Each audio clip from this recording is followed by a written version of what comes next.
Gusto ko pong balikan ang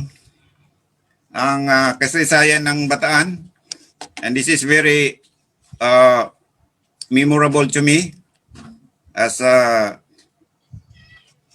person who was working with that institution before. And thank you, Pastor Bermejo, for um, putting me in that place. But I know it is God. It was God who put me in the ministry, and He used many people to confirm that ministry.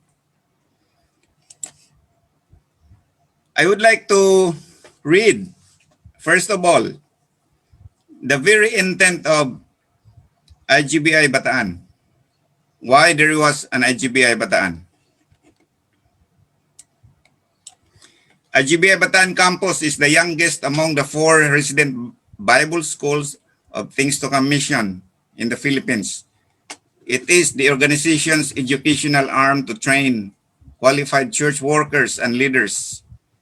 It is the living legacy of faithful men and women of CLAG Ministry District who dedicated their lives to herald the message of grace in Central Luzon and the neighboring regions. Its mandate is to perpetuate the biblical and dispensational teachings of the revelation of the mystery committed to and through the Apostle Paul. It offers the theological training program to those who will be directly involved in the ministry to evangelize the lost and equally edify members of the body of Christ. This is only the available picture of the Thanksgiving and praise service of the 3,000 square meters donated by the Bermejo family. And I know that this year, October 10, 1998, is the basis of the IGBI Bataan Foundation Day.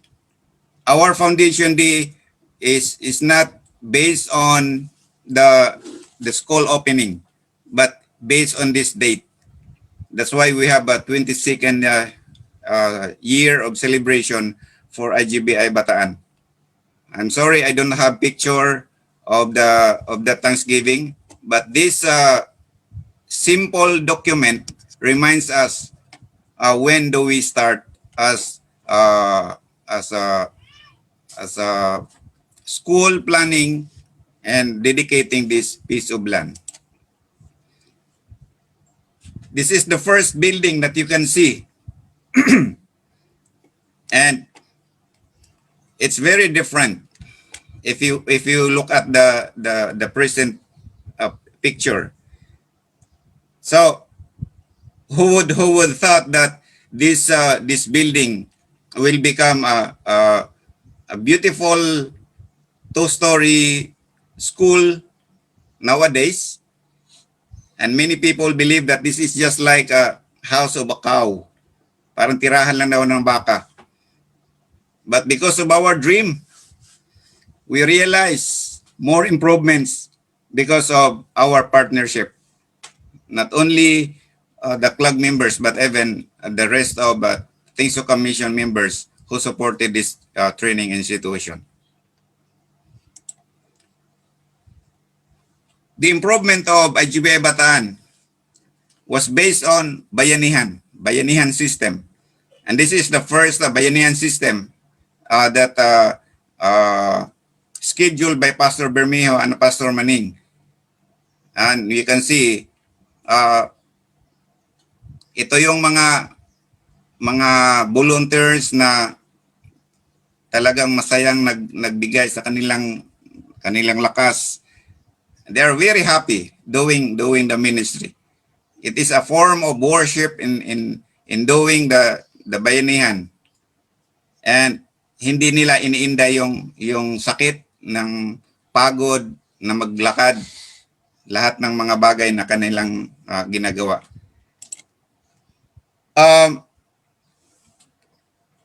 The building started like this, but we need to add more comfort rooms, and especially the boys dorm and the kitchen.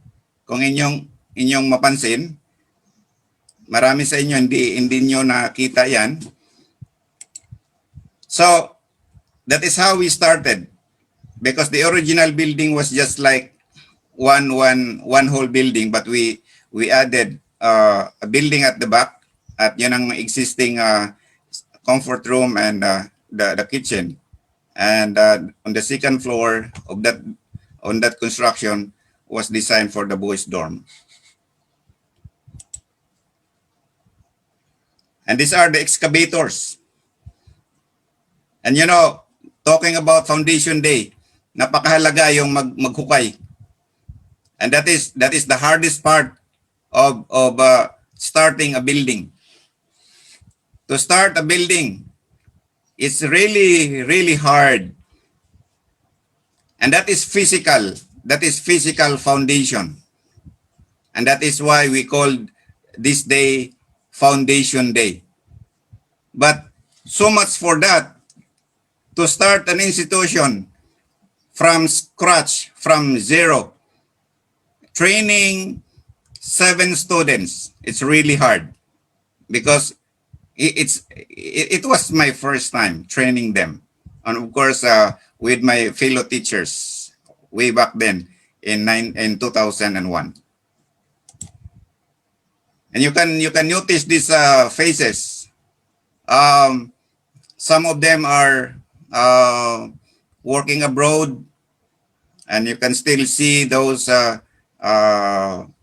faces now. I think most of them, they are still single, I think, because I can see Joshua Inting in the middle. So this is how we do the Bayanihan. There was a division of labor. Okay? That's why division of labor is very important. This is what we called also in Bayanihan, there was a rightly divided principle. We rightly divide the people so that the work will be faster. And there are also transporters. And this is how they transported the materials coming from on the top of the mountain, going down to the building site. There was no road yet those times, and that's hard how we start building the IGBI-Bataan that you can see now. Again, it's a division of labor. You can see there are also mixers, and the mixers before are really people doing manual job. They are not machine. Napapagod po sila. Kung inyo titingnan, yung nakatalikod dyan, he experienced also something. Naalala ko si Raymond dyan. He was part of the excavator na sugatan yung kanyang kamay. IGBI-Bataan is a product of sweat and blood just to start an institution that you can see right now. And here are the people who are really responsible in laying out the building, the masons, and it's really touching to my heart, remembering those days. Even it is a hard work, and yet it's fulfilling, because we know someday we can see a beautiful building out of this, and we can see beautiful people and beautiful feet who are walking, going to the ministry and sharing the message of grace.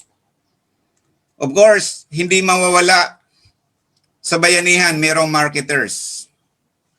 And you can see, payat pa sila dyan. It's nice to go back. It's nice to revisit the situation, and that reminds us of how old we are now. So,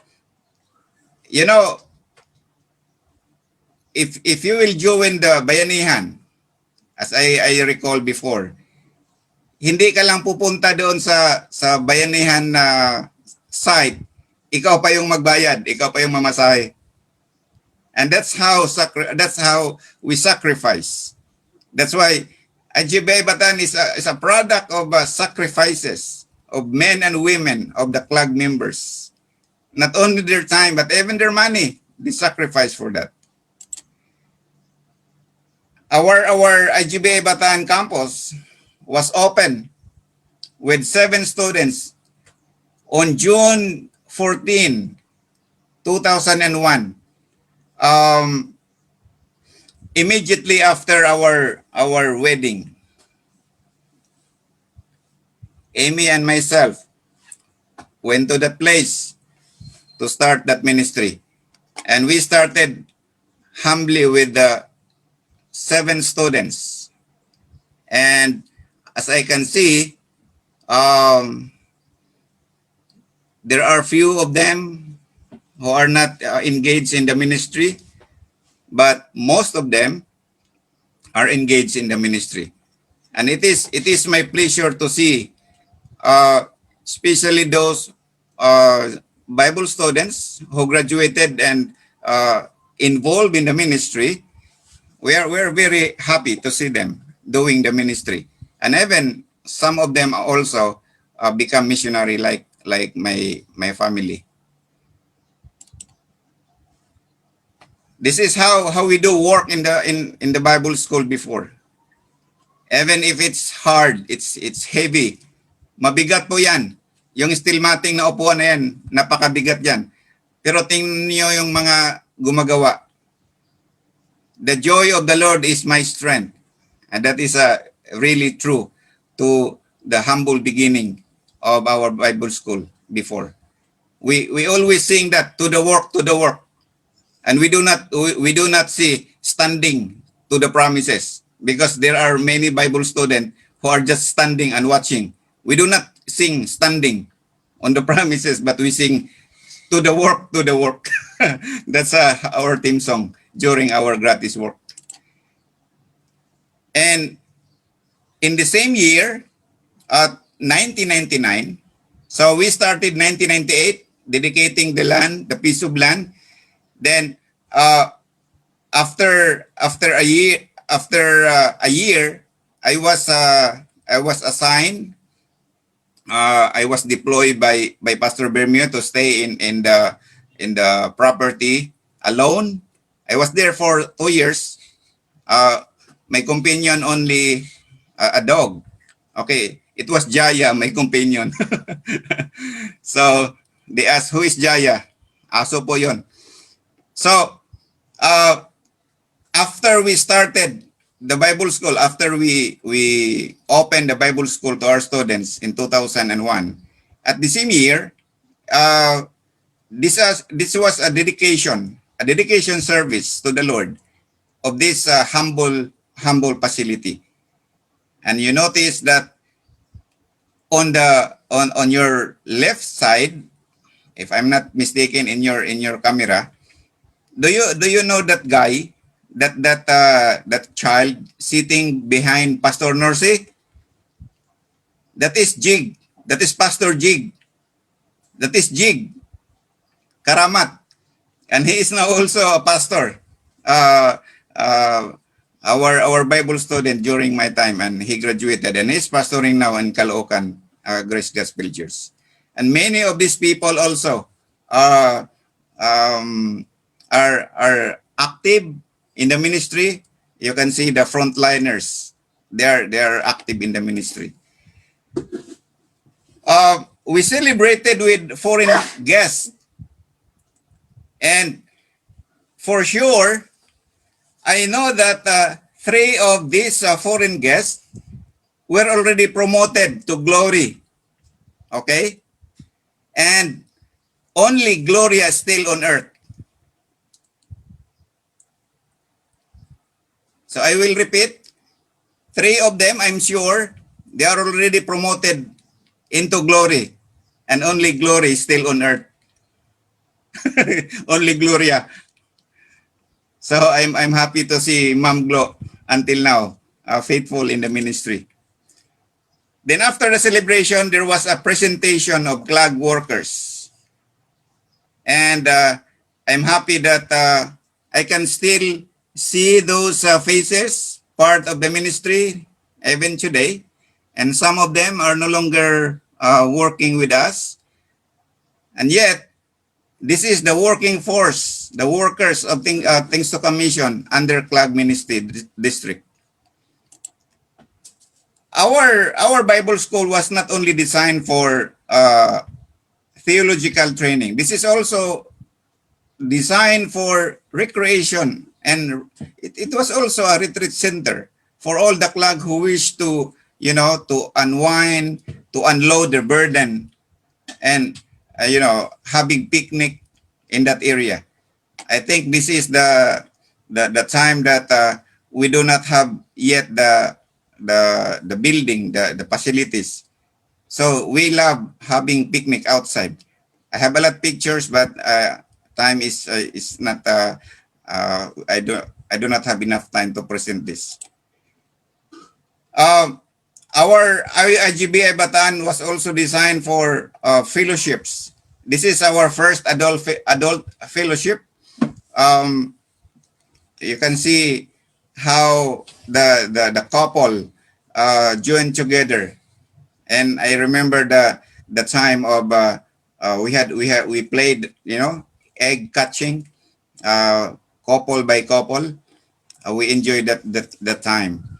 So it's not only IGBI Bataan for Bible school for training, but also for fellowship, and also it was designed for campings. It is a CLAG camping site where we can find at this point.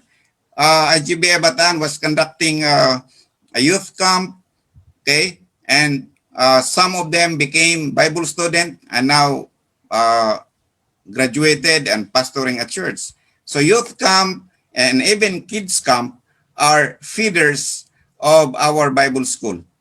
So it is very important that we have to send our Bible, our children, our young people to be part of the youth camp, because here they were able to realize the need of the ministry and even to realize God's calling in their lives. Uh, After how many years of being the director of this Bible school, this is what we call the uh, giving another leader to grow, giving another leader a chance. And I like this picture because there's a beautiful woman behind, and that's the very important in the picture, and that's very very beautiful. And who would thought that this skinny guy standing in the middle became the next director, the next leader of this institution? I did not choose him. It was God who chose him, and I only confirm it. Always remember that whenever you are, when you are doing the ministry, it is not you and other people choose you to be in the ministry. I was reminded of the Apostle Paul when he wrote to young Timothy.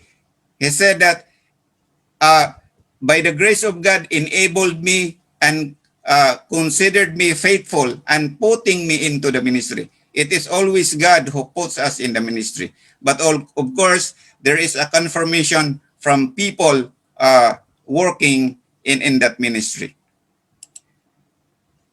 20 years later, this is now the campus that we really work very hard, and we can see more improvements, and we enjoy these facilities, this place for the improve for the growth of our fellowship in the CLAG and even in the neighboring regions or ministry district.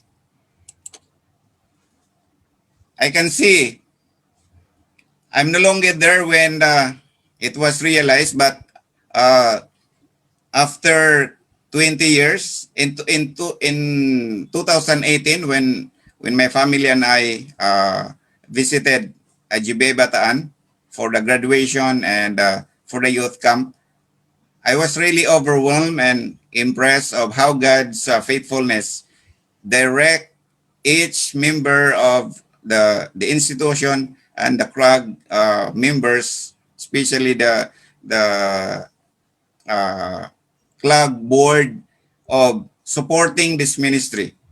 And there are many things that you cannot even see right now beyond or at the back of this building. So that is how God works in our ministry at IGBI Bataan. This is something I would like to challenge because in our vision and mission, we are called to to study the Bible rightly divided. And this is what we excel. So I would end this presentation by saying that excellence remains our challenge. Do not compromise the excellence in studying the Bible rightly divided, because this is the uniqueness of our institution.